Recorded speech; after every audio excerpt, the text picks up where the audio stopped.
Well, I am so happy to be here amongst you all discussing this very, really important topic um, in our nation, really. And I think, if we don't have diversity in STEM moving forward, we're not going to be the nation that we want to be. And I will say part of the reason that I left the scientific area and went into administration is really because of these types of topics. When you think about the changes that needs to be made, really, you could do a lot of the scientific aspects, but it's the people in the science that's going to make the most important parts of it. And I felt policy changes, discussions, things like this is what really moves the needle. We're always going to have people making great innovations, but we need people and different types of people to do that. So, without further ado, because you don't want to hear from me, you want to hear from our esteemed panelists. So I'll start right here to my immediate right, and then we'll go down through. I am Jesse Hips. I'm actually a transplant to Cincinnati. I am senior scientist and talent acquisition manager for Michelman, which is located in Blue Ash. We're a global, specialty chemical company. You will find the kinds of products that Michelman produces in such kinds of products as, that little lid on your Oreo cookies that you like to peel up and then seal down, and that's us. We help a lot of people make their products better, and at the same time, I spent 15 years of my life as a STEMS missionary in the Deep South. But this has been an area of passion in terms of education and development for over 35 years. Good morning, everyone. My name is Christopher Bowles. I'm a PhD student here in biomedical engineering, second year. I do my research at the Cincinnati Children's Hospital. Specifically, I'll save you guys all the technical difficulties, but specifically in rare diseases with babies, but applying math to that.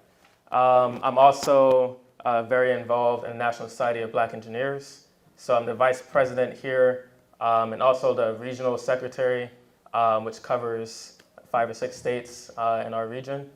And yeah, that's a little bit about me. All right, let me try this one. Good morning. My name is Maribel Cortez Conde. I'm actually Mexican. My current degree is computer science from Mexico, so the STEM starts there. My STEM journey. I'm currently working as a technical program manager in GeoSpace, currently supporting the business for all the physical security, cybersecurity, products, everything related to security. Very committed to STEM education because STEM education brought me here, thanks to my dad who guided me to take that one. And I'm very committed with the community. Hi, my name is Husina Tafera. I'm currently a sophomore at Anderson High School, and I'm so grateful to be here today. I'm also sophomore class president, and something that I have done is I've organized a winter clothing drive, and we've received hundreds of clothes and donations, and all the clothes will go back to our local elementary schools for kids in need. I'm also vice president of Robotics Club, and we have a competition this Saturday, so yeah. Good. So the order I started in was somewhat strategic because the first question actually is for you, Sistina. Can you share your journey into STEM and what motivated you to pursue this path? Yeah, so my journey into STEM has somewhat been a short one, but I would like to start at the beginning on how I got interested in STEM. So how that started was I watched the movie Hidden Figures, and it's a movie about 3 young Black women who faced challenges at their time at NASA. And while I watched that movie, I was inspired and empowered because they faced so many challenges, but they still pursued their dreams.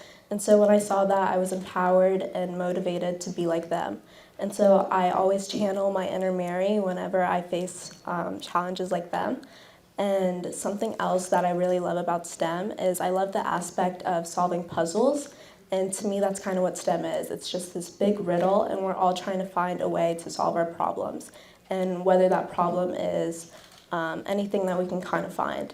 And there's so many ways to go about doing that, which is another reason why I really love that, because you can never be wrong in your pursuit. Thank you. And to our other panelists, what inspired you to stay engaged in STEM education and collaboration? So the biggest thing that helped me stay in STEM was probably NSBE. So back in my undergrad, I was very involved in NSBE as well, but like the people that helped me get through my computer engineering degree were the president, VP, and my calculus class. So they came up and they were like, hey, we have a group of other Black engineers that kind of, work together to like get through college together.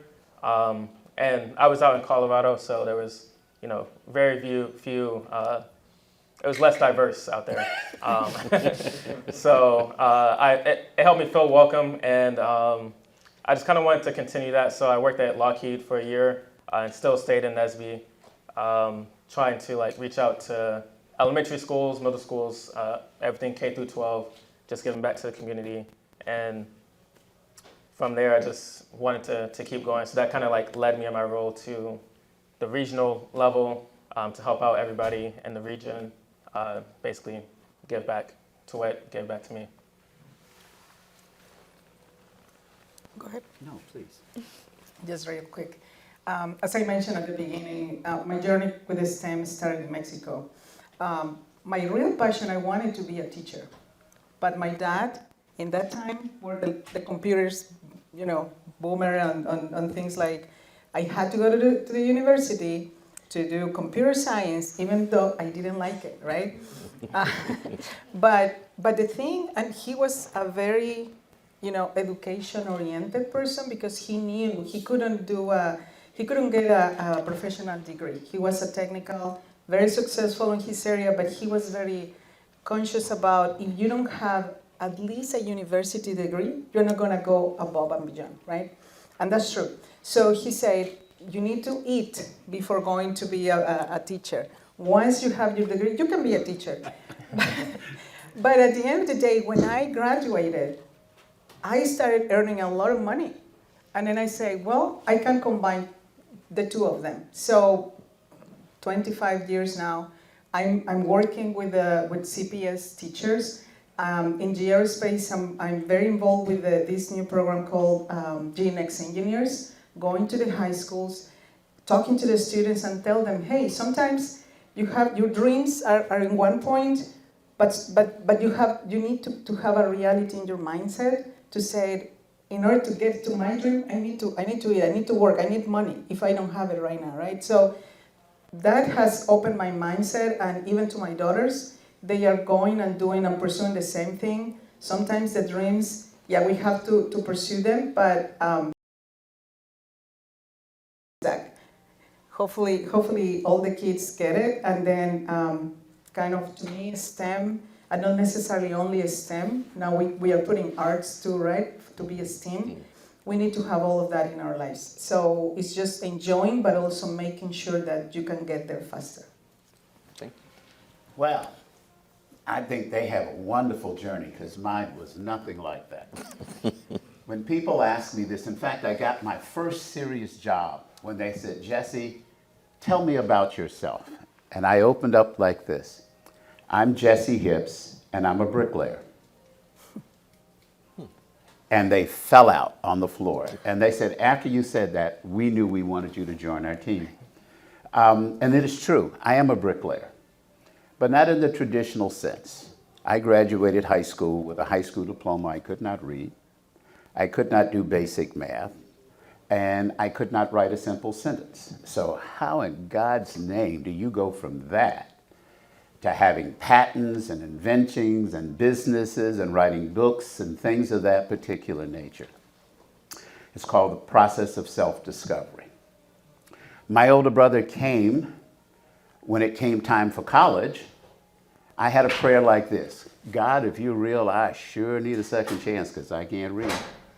And I don't blame the teachers for it. This one's on me. 2 weeks later, my older brother showed up, and he didn't ask me if I wanted to go to college. Sometimes you got to come get us. he said, "You're going to college," and he took me to college. Benedict College in Columbia, South Carolina opened the door. And in there, in fact, it was the first place that I ever saw black scientists. Never seen one in the places that I'd grown up.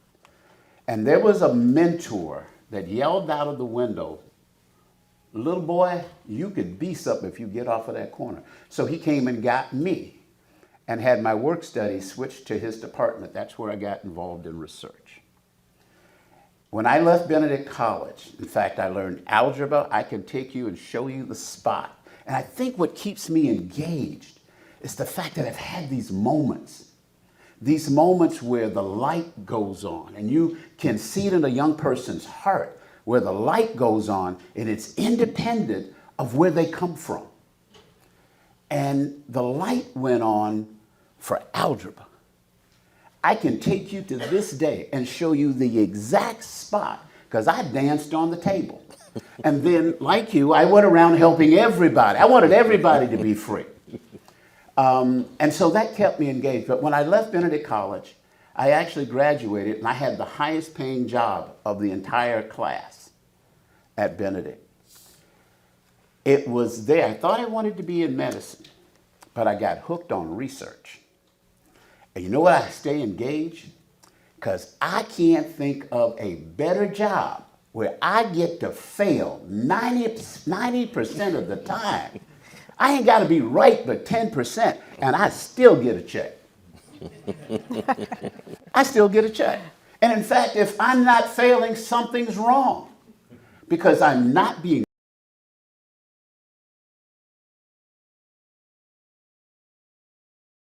up as many failures as I can. It sharpens the questions you ask.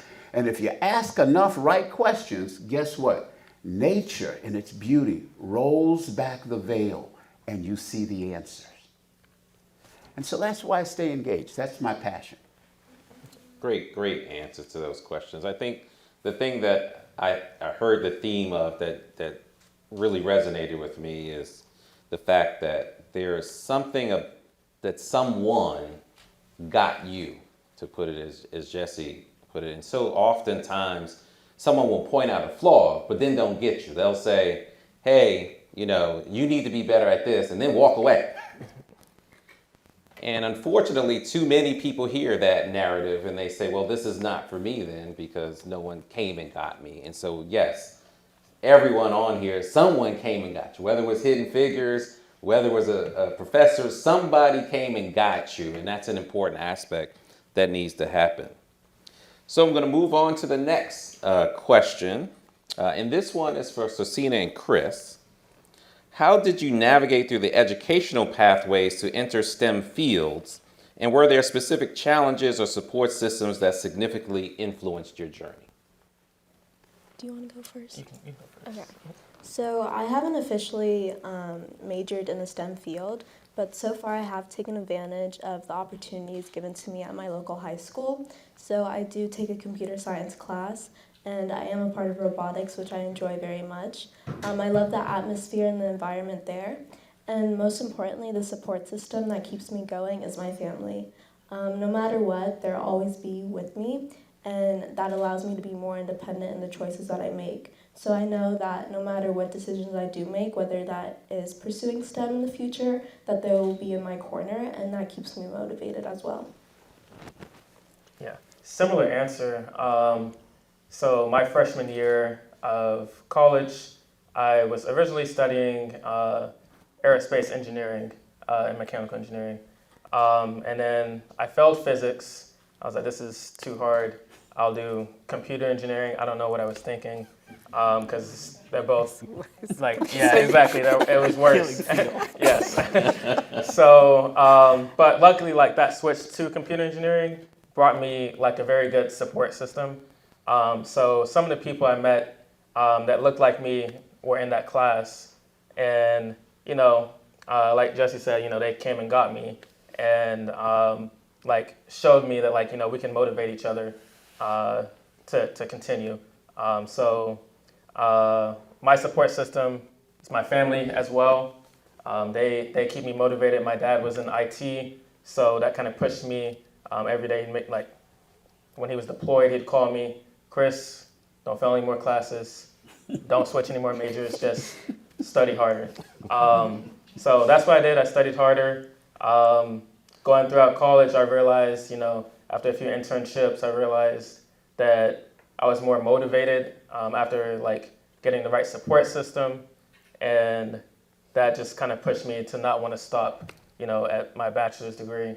But I didn't want to go to college during COVID, so I took a break, worked at Lockheed, and realized like going throughout college, like if I had professors that taught the beginning classes, entry-level classes that, were more diverse, more willing to help, and cared more about like, teaching students so that way they can like see the full way through and not like, we got to cut the numbers, then that's what kind of like pushed me to get a PhD as well. So that's what kept me involved in STEM. So.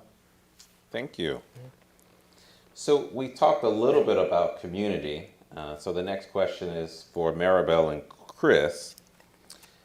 Can you talk more about how organizations like the National Society of Black Engineers and the Society of Hispanic Professional Engineers helped shape your journey? I can go first. Well, for SHEP, the Society of Hispanic Professional Engineers, I've been involved with them, and I love the organization because the spirit of the community or of that group is family. So we call all of us, we are familia. So that family is important, mostly in these days, right? We need to get into the basics of a family. And I'm not gonna say family as the father and mother. If you have it, you're blessed. If you don't, your family is your friends. In my case, my family is my friends. My original family is in Mexico. But my current family is my friends, my neighbors sometimes, right? The ones who watch my kids and all that. But for the Society of Hispanic Engineers, this organization is in every university that could have Hispanics. So UC has a UC SHEP organization. We partner with them. We support them in their journeys. They have an activity called Noches, or Noche de Ciencias, Night of Science. So we go to the high schools and teach the students how to do projects and through play and fun activities, we engage them and explain them that is engineering, right? And engineering. And we have helped other universities create the same. And I can see like there is no rivalry if you are a SHEP member. The UC SHEP students go and help the Miami University SHEP students. So we are familiar, right? At the end of the day, at some point when we graduate, regardless, we might be ended up in the same organization, and we have to continue supporting each other and pulling each other up through the chain. The organization I work with also has a membership that is now getting their Hispanic young professionals through SHEP. So it's kind of, to me, it's kind of doing that cycle where we go to the high schools, we talk to these students, they see people like them, enroll them into SHEP. There is also young SHEPtinas and also. So these kids know each other in the city, and we continue through the process and then hopefully engage them through those events and be part of the organizations. But to me, it's a familia. That's what is great. It's a great opportunity to work with SHEP because we have also regions. We have the national convention and the organizations like P&G, GE, there are other EY also. They go to the conference and get the students from there. Yeah, similar. NSBE, that's my family. NSBE is everything to me. So when I joined NSBE at University of Colorado, there was a few of us. Then they made me president. I was like, we need to get more people in here. Like, we need more people to experience this because that's how we continue increasing diverse members in engineering. So University of Colorado, I brought in more people. By the time I left, it went from a chapter of 6 to 35. So I saw that impact, did the same thing as a professional NSBE member, just like reaching out to the community. Then it was during COVID, so I was doing a lot of Zoom calls with local universities and everything.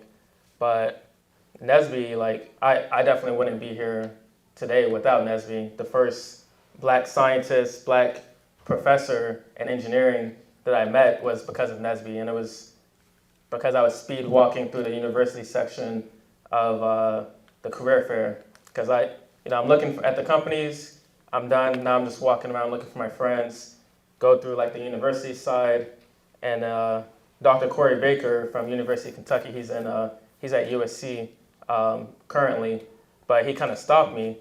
He's like, do you like basketball? And I was like, yeah, I do. And he's like, if you listen to my spiel on,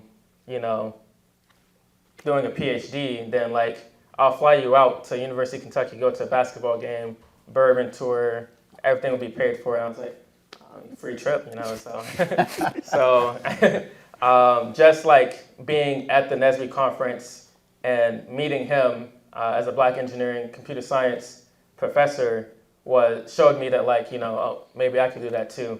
And the tour just taught me so much. It shows that like, as a professor, you can be like extremely passionate and participate in stuff like NSBE or SHIP and, still have that balance. So that's like my ultimate goal. And I don't think, I'll ever leave NSBE and stuff like that. So. Can I add to that? Absolutely. Because I'm going to put a plug in here for Nova Shea. You're a part of Nova.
professor. He has locks, he has really big piercings, tattoos, and everything.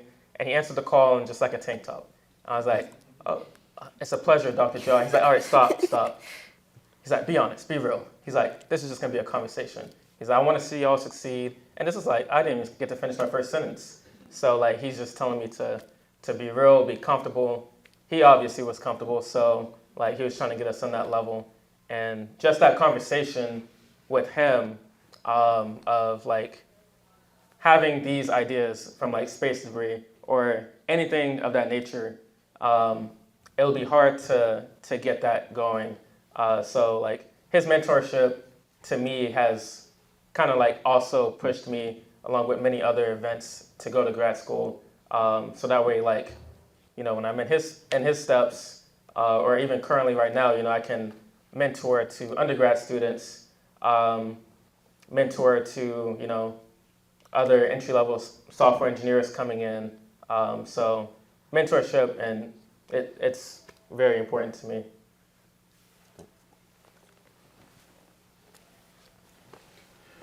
Well, I will tell you, I've spent a lot of time mentoring. In fact, I built a nonprofit when I went to Alabama. I left DuPont, moved to Alabama with my family, and had a crazy idea of building a nonprofit in partnership with the American Chemical Society around Project Seed. Because a couple of years prior, a kid from the projects had a $150 million home run. And nobody expected that. And I started thinking, could we, the way we teach science in America, be culling our future because of where they come from, or using GPAs and all of these kinds of things? And that's how the university system works. I'm not faulting. It is what we have. And so when I got there, I built an organization. And in Alabama, you got to wrap things in the faith base, because if you do it any other way, they don't trust you. So you got to speak the language of the people locally. So we had a faith-based organization that could preach Pentecostal and Baptist, but in the core of it was STEMs. So you got internships in engineering and biomedical research labs, all of those kinds of things. But we built that strategy around what is the end for young people. The end for everybody is a place called the world of work. I don't see any adults in here living in the basement of their parents, okay? You all have your own end. So if you begin to design from that perspective, the way you engage, and I realize this is how chemical engineers think. They always start with the end, and then they back up and build the experiment. Chemists, we start from the beaker, we just want a bigger beaker. So you go out in the plant out there, we got a big hot plate and a big beaker floating around. That's the way chemists think. But we started from that end, and this is the power of internship, of mentoring. That strategy became so successful, we threw GPA completely out of the window. And we started and developed a concept called demonstrated motivational interest. And we let kids tell us stories about their encounter with STEMs. It had a 98% correlation coefficient with how well they did in the internships. The correlation between GPA and work performance doesn't exist. And I'm going like, wow. This thing was so powerful. We watch high school students tell their teacher, we'll come to school on Saturdays and Sundays just so we can get the school year out of the way so we can do research. You realize we just doubled the budget of the school system because the kids wanted to show up? What would that look like? What if we could ignite that passion and re-engage our young people? Well, you don't have to push them. They'll go on their own. Mentorships and internships is the key to transform America. We just don't have the guts to do it. I started realizing, wait a minute, where do you get this? You get it in grad school. Oh, so we don't have to reinvent the wheel. We just have to figure out how to move grad school back to K-12. That's what we got to figure out. And how do you engage teachers? We demonstrated in that model we could raise teachers' salaries. Now remember, this is a church organization doing this, right? We could raise teachers' salaries by $5,000 a year. It didn't cost the school systems a dime because the money's already in the system. And I'm going like, wow. The cost to reach a child should be roughly through a teacher who recognizes that they are scientists, and that is the difference. I may be getting off script here. That is the difference between K-12 and the university, the higher ed system. All of the scientists in the university system believe they're scientists. All of the people in K-12 believe they're historians. And I'm gonna tell you what I heard a kid say to me. I don't wanna read about building bridges, let's go build a bridge. If you get young people engaged in that arena, you won't have to make them go. Because it's hard to deny your purpose. You can't stop that fire once it's lit. The problem you'll have is being able to continue to provide enough kindling to keep it going, because they'll be consuming it so fast. And they then become mentors. Because the best evangelist, this is what I discovered in the South, for young people, is another young person. Mm-hmm. Right. Yeah, and I'm going to tell you something pretty kind of that touches my heart. And this is mostly being a mentor and also being a mentee. But to be a mentor of Hispanic community is very challenging. Number one, because there are not many Hispanic professionals who wants to be a mentor. Why? Because they don't want to be considered. We have these biases against Hispanics, right? So we are, what is that called in English? We are not productive. So we want to get away from that stigma that we have, right? But to me, it's very important to be a mentor because it's kind of the role model, exactly what you say, right? You see someone who looks like you want to be like that. Normally it's your parents, right? But in the Hispanic community, majority of the Hispanic community is immigrants, undocumented. They cannot be role models, right? For something beyond the high school. So we need mentors and role models that are coming from the companies and from the professional degrees to be the role models for the kids. Then is when it works. So we have to work first on getting those professionals engaged to be role models. It makes a change, of course. I'm also part of the board of directors of the Hispanic Chamber of Commerce. And many years ago, like 10 years ago, they asked us to go to Withrow High School to be kind of mentors for some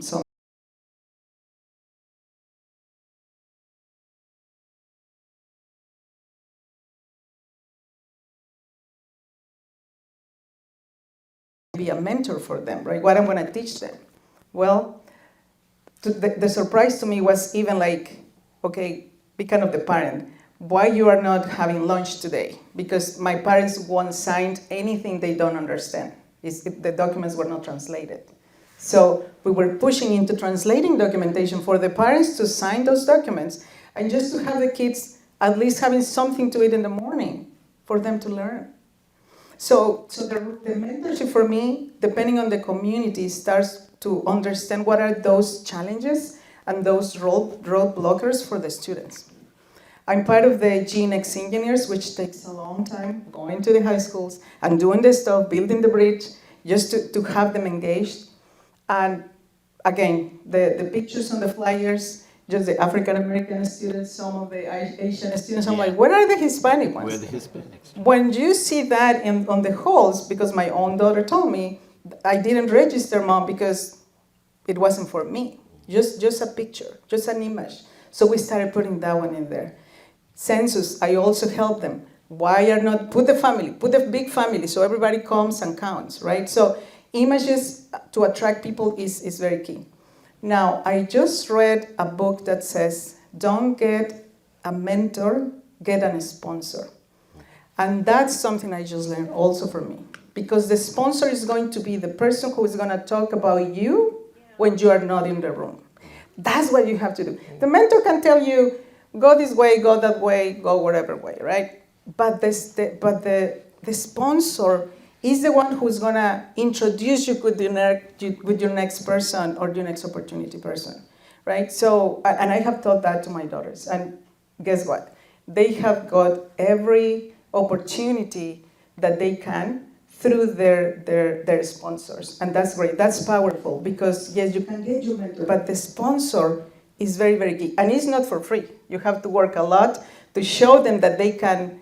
They are going to represent you. They are going to talk to you about you to other people, to the CIO, and you are going to do the job, right? It's not for free, but that's the best thing. There is a book called, I don't recall the author right now, but read that one. It's very powerful. Thank you. Let me just add, because that's piggyback off, because that's so critical, right? Because you talked about adding value. Right. There are times when there are things that I want to learn from people, I'll go serve them. Right. And I discovered something in the power of that. Servants actually have access to all people and all resources. When I started in Alabama, I needed the city to help me with the mission I was sent there to do. I didn't own a university, I had no laboratories, I didn't have all of that. But there's an appropriate way to appropriate those resources. And you do it by first being a servant. And when I discovered that, the resources of the city, the business community, the universities, an internship in Alabama when I was doing that program was about $55,000 per laboratory, per child. That's a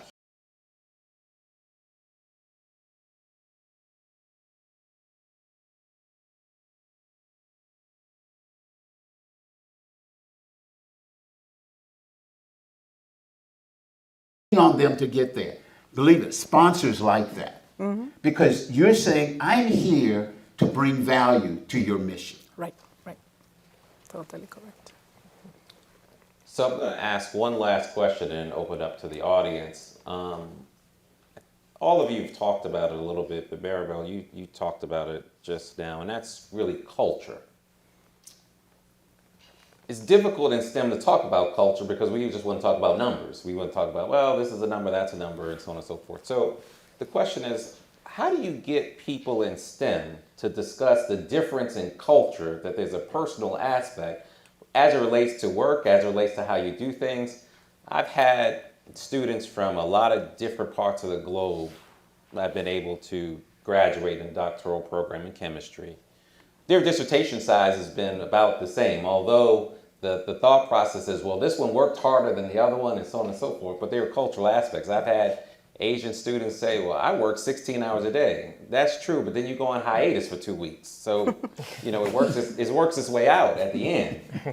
So how do you bring the cultural aspect into STEM when people really don't want to talk about that piece of it? Something very important that I've been pushing my organization, because there are many Hispanic engineers in GE, but very few in the computer science field. Something that we are pushing, number one, is we have to be there. If we want a change, we have to be there for everybody to understand what it is, right? Again, I'm talking about the GE Next Engineers program, where majority of the group who is organizing this is, and I'm going to say it, is the white management who doesn't understand the challenges. So we need to bring this diversity in STEM, right? We need to bring everybody to the table to be able, for everybody to understand what are our challenges, right? So once we remove those challenges, then we go to the next level. And then we kind of equate everybody, right? I have to sit down sometime in the DTLP, the Digital Technology Leadership Program, to advocate for someone else to say, hey, the reason why this person is very quiet is because culturally we are quiet. We don't want to talk. One is because probably our English is not as proficient as others. The other one because we don't want, we are ashamed. We normally in our house, my dad was like, the younger people keeps quiet, only the older ones, which is the worst part, right? Because it's respect. It's respect, right? But we need to understand that and to talk to the students and say, we need your ideas. We need to take out of everything that you can provide, because that's important into everything we are doing. Your experience is different, so we need that, right? That's the value that we were talking about. But we need to go through that, like understanding the challenges and explaining to other people that that's the reason why. It's not because I don't have the skill set, it's because in my family, in my culture, be quiet is respect. I guess for me, I don't have some of that same experience, but for me, I think the first thing is like to be open-minded. So like for myself, growing up, my dad was in the military, so I've lived everywhere, but originally from the Deep South as well. So living in Germany for 2.5 years kind of like started my journey to be open-minded, because I just met a whole bunch of different people, completely different. I had to like immerse myself in their culture. So I think immersing myself in that culture, even though it wasn't, I had to go because my dad was out there, but like I think that's an option that is skipped, in leadership and stuff. You have the option to immerse yourself in, different cultures, be open-minded, but it's not like people choose not to do that. So for myself, I guess as a PhD student, I'll talk to any and everybody. I just love people as a whole, so I like to learn about different backgrounds and stuff. And I tell everybody like my story, because then they can be like, oh, that kind of motivated me. It doesn't matter like who the person is. I just go in to every room, every conversation with an open mind. Boy, this is a really interesting one.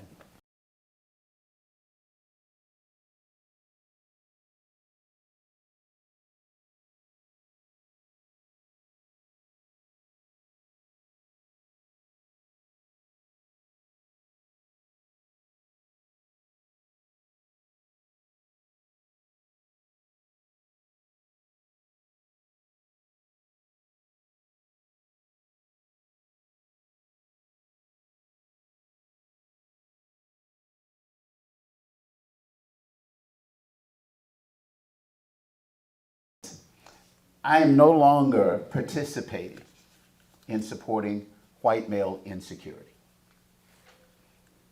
I can't do it. I just can't do it anymore. You don't have to. If I were going to do something, if I were going to do something, it would have happened a long time ago. The fact of the matter is, as I said one time, I called somebody on the phone and they said, "Mama, there's a white man on the phone." And I laughed at that. I'm going, no, baby, you wish you need, we needed a Zoom call. But I've learned to be bicultural. And I'm reading a very interesting book entitled The Questions Are the Answer. Because I want to increase my creativity, and it's about how do I ask questions. And one of the things in it that it challenges, and you will see that innovative people do, is they challenge their own cultural mindset. And so they deliberately put themselves in uncomfortable places. They talk to weird people, they go to weird events, and they engage with weird communities because they need to unlodge themselves that will open their hearts. And I'm going, we all seeking comfort. And comfort is the enemy of creativity and innovation. We look for the level, we want to get to the levels, to the highest levels, and we don't want to do anything anymore. And so I'm realizing to deal with culture, we need candor, and we've got to be open to put ourselves in an uncomfortable situation. Now, I grew up in the South, Deep South. We don't go to white people's churches. But I will tell you, I've served as an elder or deacon and all of those things. And what's funny, my cousin, who is white, looks like me, just different pigmentation, coloration. We met in a black church And he spent most of his life serving in black churches in Chicago, South Side. I spent most of my time in white churches in the suburbs. And I'm sitting there and I'm looking at this and I'm going, wow. Because we both have the power of both perspectives. How powerful is that? In the STEMS field, we couldn't have gotten here unless there were people that were of European descent and heritage that says, I see something in you, come hang out and work with me. And we became. So there's a lot of value in that. That's how we got here. That's how we go forward into the future. I like what the rat said in Ratatouille. Dad says, where are you going? Hopefully into the future. I'd like for us to go together. So culture is something that I keep really close to me. I was born in Ethiopia and I moved here once I was around 2. And I am surrounded in communities where there are a lot of people who don't look like me. I go to a predominantly white school, so it's kind of hard to keep my values close to me. And sometimes I do forget where I come from, but usually I have my parents to remind me, and I have my family to do that as well. And something that I like to say is that I like to remember where I came from, one, and I like to keep my values close to me, and I don't like to change who I am for anyone. And so when culture comes up in like the workplace or anything, I like to just incorporate that in my everyday and just to remember who I am, and my family and my parents remind me every single day, but it's also important to remind yourself as well. Greatly appreciate those answers. Now we're going to open the floor for questions from the audience. And don't be bashful or shy. We'll do 2 now, and then after the deep dive, we'll have time for a few more. Whitney had a question if no one else does. I can read her question. Please do. She wants to know, she wants to ask a question about the growth and development of affinity organizations, specifically in a climate where there's legislation to make groups like SHEP, NSBE, Nova Shea essentially illegal. And I know we talked about that in the last session, in December, but new perspective, what we'd like to hear from this panel on the impact of legislation on the groups that many are involved.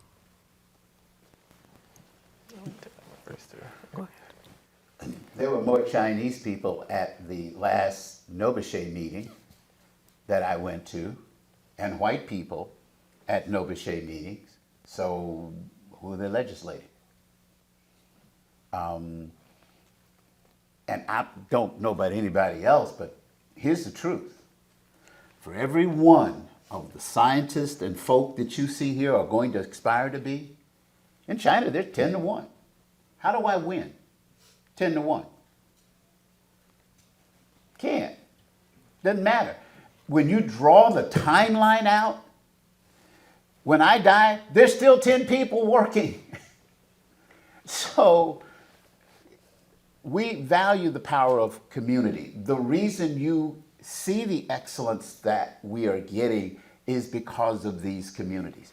I have a saying in my family. I come from a large Southern family, and I have a large Southern family in Ohio. Okay, I have 7 children. I have 20 grandkids, and I still look fabulous. And we have this saying in the family: we're more powerful together than we are apart. And that doesn't matter where the conflict occurs, we will let nothing tear us apart. So legislate. That's kind of like getting guns out of America. That ain't gonna happen. So it might be illegal to get together, but we'll just go back to doing what we've always done. And you know, when you go underground, you become even more powerful. So we will just continue to meet. We'll continue to talk and develop. Anybody? That's it. We'll take one more question before the break. I'll bring the mic to you.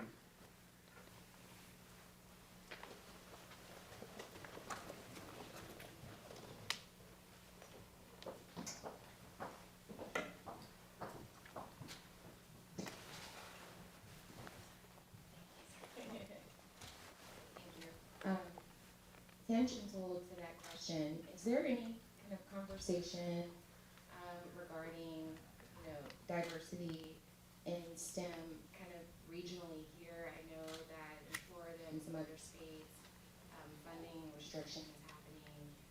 Maybe there's some laws happening to kind of get rid of some of the protection for diversity. Are we seeing that here? Is there any conversation happening in this area? Could you repeat the question? Old ears.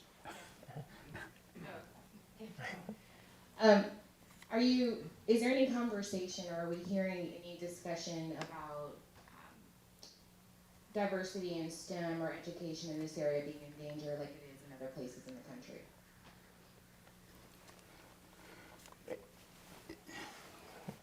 Israel, here's a reality.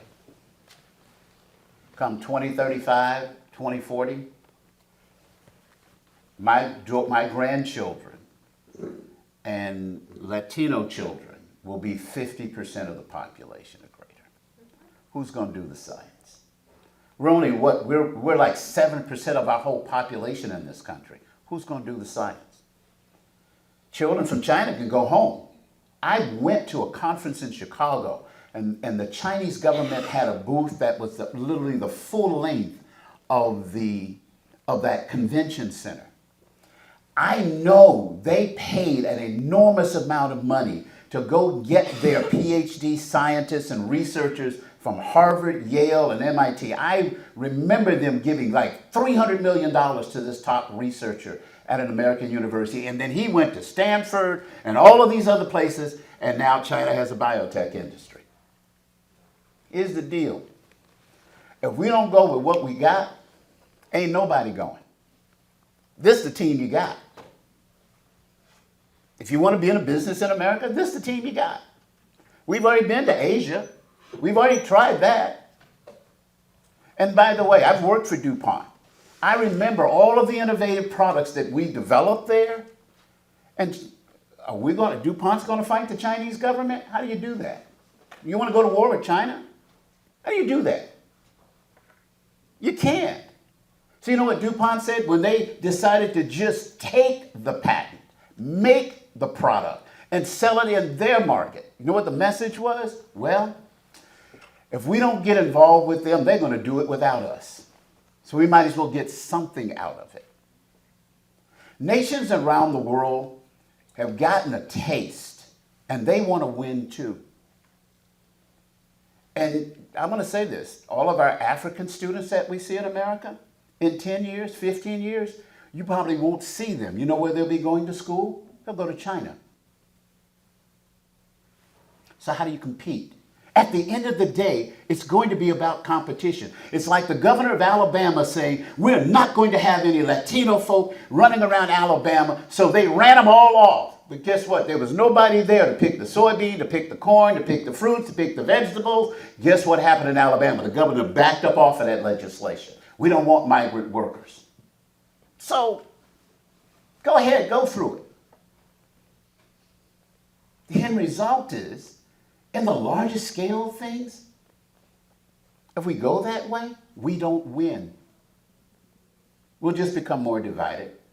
And as an old guy who has listened to older guys before me talk this, when I would say, I don't want to hear that mess, I got this new I'm here now saying what the old guys are saying.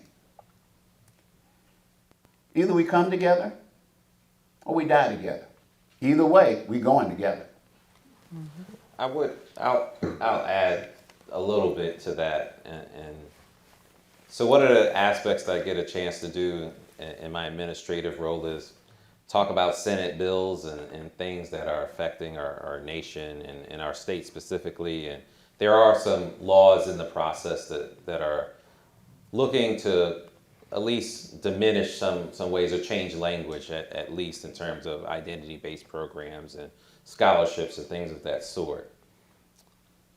So in my chemistry background, it becomes very easy because I could talk data all day long. The data clearly says this, and then people say, oh, okay, the data clearly says that. And in science, we move in that direction generally.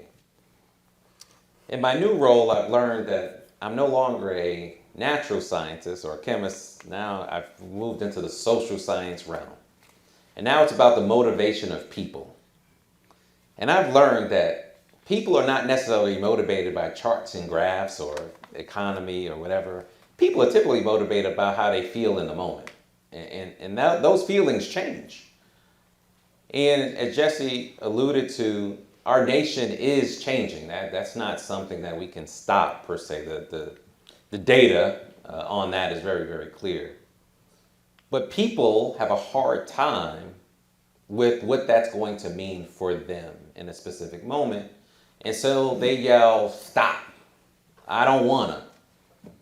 And the more and more I do these jobs, the more and more I learn, you know, whether you're 5, 15, 25, or 55, you still have that 3-year-old in you that go, I don't wanna. And how do you get out of those spaces? And how do you navigate people out of those spaces to be productively moving forward is what we'd like our leaders to be able to do, except for the fact that some of our leaders are yelling, I don't want to either. Yeah. And that becomes a really big challenge. And it's a challenge that we all are going to have to participate in if we're going to move as a nation moving forward. But we do have those issues in the state of Ohio. Our rural environments and our urban environments are living different places right now. Social media, I think, has caused a divide in terms of, you know, you could live your life, and I tell students this all the time, so I'm going to put Sosina on spot. So I'm sorry, I'm going to put you on the spot. I'm literally going to put you on the spot. Have you ever heard the name Walter Cronkite? No. Okay, I didn't think you did.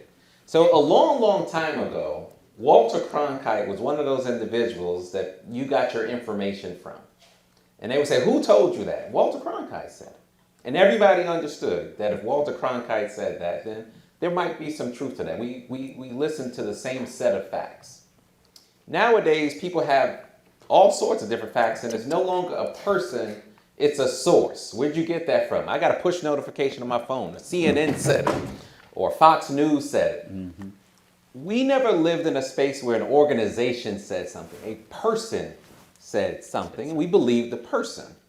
And now we're in this other space where there are no people. There's push notifications and all these other things, but we're living different worlds. And so now, how do we get on the same page about what the real situation is? Because we're living different truths. And we have to figure out a way how to navigate that. And I don't have all the answers. The students have said, well, if I don't know who Walter Cronkite is, and I don't have credible sources, I don't know what it is, how do I know? And I don't have an answer to that question either, because I only knew Walter Cronkite, or Dan Rather, or Tom Brokaw, whoever it was that you listened to. And to be honest, I still listen to the same sources I've always listened to. And the new things the students listen to, that's junk to me. But that's not right either. That's not the way this is supposed to be. So we got to get on the same page at some point if we're going to move together. Thank you. So at this point, we're going to take a few minutes. We're going to take a break. When we come back, we're going to do a deeper dive. We're going to present some of the research on some of that we have into some of the educational space. We're going to do a few spotlights, and then if there are more questions, we'll have time, and then we'll invite you to the next session. We want to thank KeyBank for being a presenting sponsor for this year's series. Yeah, we're going to go on break, but before we go, I'm sure Lorenzo's had the camera on the whole time, so I'm a chemical engineer, and James and I have a running discussion. So I think in front of all these witnesses, Jesse has given us a reason that has verified my argument all along that chemical engineers are better than chemists. And so with that, we will go to break. Thank you. You didn't even let me get the last word. Yeah, I know, and he said that publicly. Some of our panelists will be here, right? Are you hanging around? Well, yeah, we do want to give anyone, especially any of the panelists or the moderator who has to leave. But we'll be back, and you can get your last words. Let him have it. Don't let him get But away. I'm taking it for now, at least until we get back.